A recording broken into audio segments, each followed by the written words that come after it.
ಪ್ರದೇಶ ಕಾಂಗ್ರೆಸ್ ಸಮಿತಿ ಬೆಂಗಳೂರು ಪಶ್ಚಿಮ ಜಿಲ್ಲಾ ಕಾಂಗ್ರೆಸ್ ಅಸಂಘಟಿತ ಕಾರ್ಮಿಕ ವಿಭಾಗದ ಅಧ್ಯಕ್ಷರಾದ ಶ್ರೀನಿವಾಸ್ ಎಂ ರವರು ಸುದ್ದಿಗಾರರೊಂದಿಗೆ ಮಾತನಾಡಿ, ಸಮಾಜ ಕಲ್ಯಾಣ ಇಲಾಖೆ ಸಚಿವರಾದ ಎಚ್.ಸಿ. ಮಹದೇವಪ್ಪರವರ ಬಗ್ಗೆ ಒಳ ಮೀಸಲಾತಿ ವಿಚಾರವಾಗಿ ಸಾಮಾಜಿಕ ಜಾಲತಾಣಗಳಲ್ಲಿ ಅವಹೇಳನಕಾರಿ ಮತ್ತು ನಿಂದನೆ ಪದಗಳನ್ನು ಬಳಸುತ್ತಿರುವ ಕಿಡಿಗೇಡಿಗಳ ವಿರುದ್ಧ ಆಕ್ರೋಶ ವ್ಯಕ್ತಪಡಿಸಿದರು.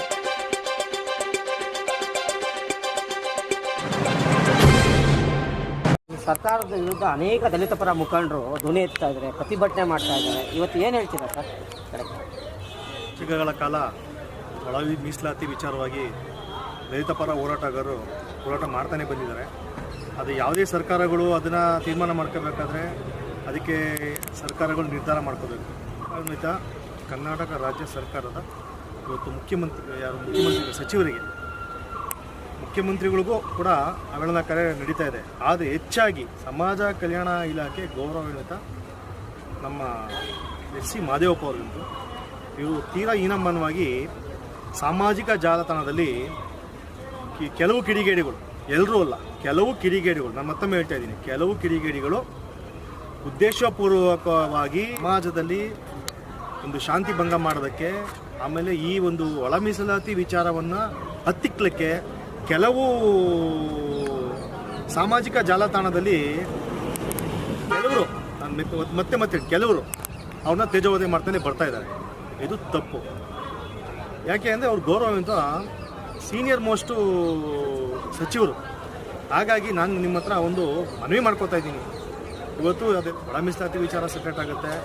ಎಲ್ರಿಗೂ ಕಾನ್ಸ್ಟಿಟ್ಯೂಷನಲ್ಲಿ ಇವತ್ತು ಹೋರಾಟ ಮಾಡೋದಕ್ಕೆ ಅವಕಾಶ ಇದೆ, ಮಾಡಿ ತಮ್ಮ ಹಕ್ಕುಗಳನ್ನ ಪಡ್ಕೋಬೋದು. ಆದರೆ ನೀವು ಒಬ್ಬ ವ್ಯಕ್ತಿನ ತೇಜೋವಧೆ ಮಾಡೋದು ಎಷ್ಟು ನ್ಯಾಯ ಅಂತ ನಾನು ನಿಮ್ಮ ಹತ್ರ ಪ್ರಶ್ನೆ ಮಾಡ್ತಾಯಿದ್ದೀನಿ. ಹಾಗಾಗಿ ಸಾಮಾಜಿಕ ಜಾಲತಾಣದಲ್ಲಿ ನಿಮ್ಮ ಹತ್ರ ನಾನು ರಿಕ್ವೆಸ್ಟು ಮಾಡ್ಕೊಂಡಿದ್ದೀನಿ.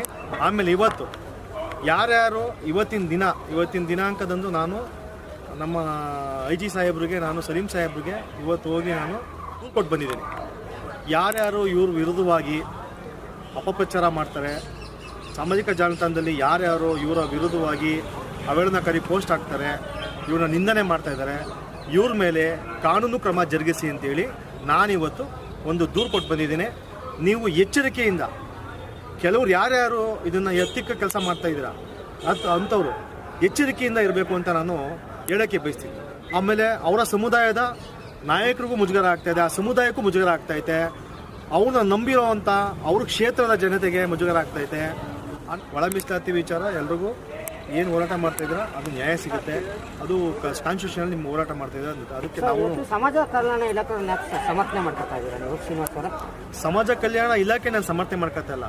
ಸಮಾಜ ಕಲ್ಯಾಣ ಇಲಾಖೆ ಎಲ್ಲ ಮಾಡಂಗಿದ್ದಿದ್ರೆ ಇವತ್ತು ಎಚ್.ಸಿ. ಮಹದೇವಪ್ಪರು ಧಾರಾಕಾರವಾಗಿ 2 ನಿಮಿಷಕ್ಕೆ ಆದೇಶ ಮಾಡಿ ಕಳಿಸ್ಕೊಡ್ತಿದ್ರು, ಯಾವುದೇ ವಿಚಾರ ಆಗಿರ್ಬೋದು. ಅದಕ್ಕೆ ಅಂತ ಕಾನೂನಿದೆ, ಕಟ್ಟಲೆ ಇದೆ, ಕಮಿಟಿಗಳಿದೆ, ಅದನ್ನೆಲ್ಲ ಸಮಯ ತಗೊಳ್ತಾರೆ. ಯಾವುದೇ ಆಗಲಿ, ಯಾವುದೇ ಒಂದು ವಿಚಾರ ಒಂದು ಮುನ್ನಡೆ ಬರಬೇಕಾದ್ರೆ ಆದೇಶಗಳಾಗಬೇಕು, ಒಂದಷ್ಟು ಅಧಿಕಾರಿಗಳು ಸೈನ್ ಆಗಬೇಕು, ಒಂದಷ್ಟು ಕಮಿಟಿಗಳಿರ್ತವೆ. ಹಾಗಾಗಿ ಮಹದೇವಪ್ಪರೇ ಕೊಡಂಗಿದ್ದರೆ ಗೌರವಿತ ಮಹದೇವಪ್ಪರು ನಾಳೆ ಬೆಳಗ್ಗೆ ಕೊಡ್ತಾರೆ. ದಲಿತ ಪರ ಹೋರಾಟಗಾರರು ಮಾಡಲೇಬೇಕು, ವಿಧಿ ಇಲ್ಲ. ಯಾಕೆ ಮಾಡಬೇಕು ಅಂತ ಸರ್ಕಾರ ಮಾಡಿದವ್ರು ಯಾಕೆ ಮಾಡ್ತಾಯಿದ್ರು? ಮಾಡಬೇಕು. ಆದರೆ ವಿಚಾರ ಏನಿದೆ, ತಾಳ್ಮೆಯಿಂದ ಹೋರಾಟಗಾರರು ಹೋಗ್ತಾ ಇದ್ದಾರೆ. ಒಂದಷ್ಟು ಜನ ಸಾಮಾಜಿಕ ಜಾಲತಾಣದಲ್ಲಿ ಅದನ್ನು ಹತ್ತಿಕ್ಕ ಕೆಲಸ ಮಾಡ್ತಾಯಿದ್ದಾರೆ. ಇದರಿಂದ ತೇಜೋವಧೆ ಆಗ್ತಿರೋದು ಒಬ್ಬರು ಸಚಿವರಿಗೆ, ಯಾರಿಗೆ? ಎಚ್.ಸಿ. ಮಹದೇವಪ್ಪ ಅವರಿಗೆ. ಯಾಕೆ ಎಚ್.ಸಿ. ಮಹದೇವಪ್ಪ ಅವರು ಯಾಕೆ ನಿಮಗೆ ಕಣ್ಣು ಕಾಣ್ತಾರೆ, ಬೇರೆಯವರು ಕಣ್ಣು ಕಂಡಿಲ್ವಾ? ನಿಮಗೆ BJP ಸರ್ಕಾರದಲ್ಲಿ ಸಮಾಜ ಕಲ್ಯಾಣ ಇಲಾಖೆ ಗೋವಿಂದ ಕಾರಜೋಳಿದ್ರು. ಅವತ್ತು ನಿಮಗೆ ನಿಮ್ಮ ಹೋರಾಟ ಮಾಡೋಕ್ಕೆ, ನಿಮಗೆ ತೇಜೋವಧೆ ಮಾಡೋದಕ್ಕೆ ಕೆಲವು ಫೇಸ್ಬುಕ್ಕಲ್ಲಿ ನೀವು ಏನು ತರಲೆ ಕೆಲಸ ಮಾಡ್ತಾಯಿದ್ದೀರಾ, ಅವಾಗ ಅವ್ರದ್ದು ಸಿಕ್ಕಿರ್ಲಿಲ್ವಾ? ಎಚ್.ಸಿ. ಮಹದೇವಪ್ಪರೇ ಸಿಗಬೇಕಾ ನಿಮಗೆ? ಈಗ ನೀವು ಕಂಪ್ಲೇಂಟ್ ಕೊಟ್ಟು ಬಂದಿದ್ದೀರಲ್ಲ ಸರ್, ಈಗ ಅದ್ರ ಸೂಕ್ತ ಕ್ರಮ ಕೈಗೊಳ್ತಾರೆ ಅಂತ? ಖಂಡಿತ ಕೈಗೊಳ್ತಾರೆ, ಖಂಡಿತ ನಂಬಿಕೆ ಇದೆ. ನಾವು ರಾಜ್ಯಾದ್ಯಂತ ನಾವು ಕಾಂಗ್ರೆಸ್ ಕಾರ್ಯಕರ್ತಗಳಿದ್ದೀವಿ, ಆಮೇಲೆ ಸಮುದಾಯದ ನಾಯಕರುಗಳಿದ್ದಾರೆ, ಸಮಾಜದ ನಾಯಕರಿದ್ದಾರೆ, ಅವ್ರಿಗೆ ಆದ ಅಭಿಮಾನಿಗಳಿದ್ದಾರೆ. ಅವರೆಲ್ಲರೂ ಕೂಡ ಎಲ್ಲ ಸೈಬರ್ ಕ್ರೈಮು ಪೊಲೀಸ್ ಠಾಣೆಗಳಲ್ಲಿ ಕೇಸ್ ದಾಖಲು ಮಾಡ್ತಾರೆ. ಯಾರ್ಯಾರು ಕೆಲವ್ರು ಏನು ಮಾಡ್ತಾರೆ ಅವ್ರಿಗೆ ಮಾತ್ರ ಮಾಡ್ತಾರೆ. ಸಂಘಟನೆ ಹೋರಾಟ ಮಾಡ್ತಾ ಇದ್ರು. ಅದಕ್ಕೆ ನಮ್ಮದು